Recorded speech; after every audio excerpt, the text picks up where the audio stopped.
Welcome to this Global Update TV explainer. The Department of Justice just dropped an absolute bombshell, a list of over 300 high-profile names connected to the Jeffrey Epstein files, and it has sparked a total media firestorm. We're going to break down what this list actually is, and maybe more importantly, what it isn't. Right away, the release has sparked outrage. Lawmakers are furious, demanding full transparency and accountability. But the biggest question everyone is asking is this. Is this the list, the one that finally names Epstein's co-conspirators? Well, the short answer is no. Okay, let's really dive into this, because there's a huge difference between what people were expecting and what we actually got. Everyone was anticipating a client list, right? A list of criminals. What we got is much more like a reference list. And here's the crucial point. It's right there in the DOJ's own letter. It explicitly says this is a list of people mentioned in a whole range of documents. We're talking everything from flight logs and news articles to private emails. This is not some pre-vetted list of criminals. And you can bet that lack of clarity is causing some major political pushback. Critics like Representative Ro Khanna are arguing that just lumping everyone together like this, without any context, actually protects the real predators and just ends up confusing the public. So who is actually on this list? Well, the names that have been released span the absolute highest echelons of power and celebrity. We're talking former presidents, like Donald Trump and Bill Clinton, tech billionaires like Mark Zuckerberg, music icons like Jay-Z, and Hollywood stars like George Clooney.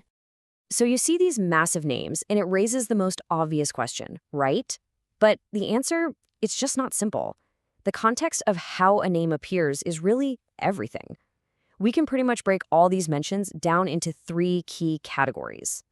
First up, you've got individuals who are mentioned in completely innocuous ways, with absolutely zero evidence of any connection to Epstein's actual crimes. I mean, for example, the rock singer Janis Joplin, who, by the way, died when Epstein was just 17 years old, she appears on the list. Why? Simply because her name was in a Music of the Week email blast. It's wild.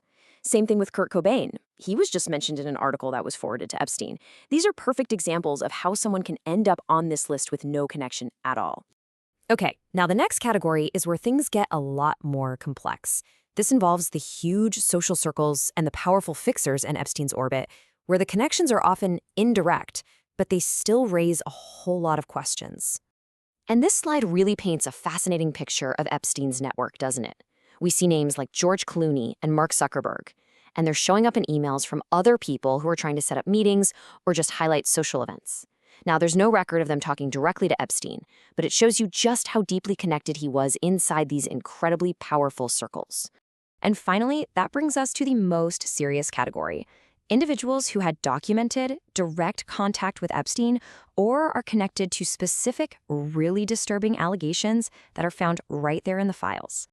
And right here, you can see the difference so clearly.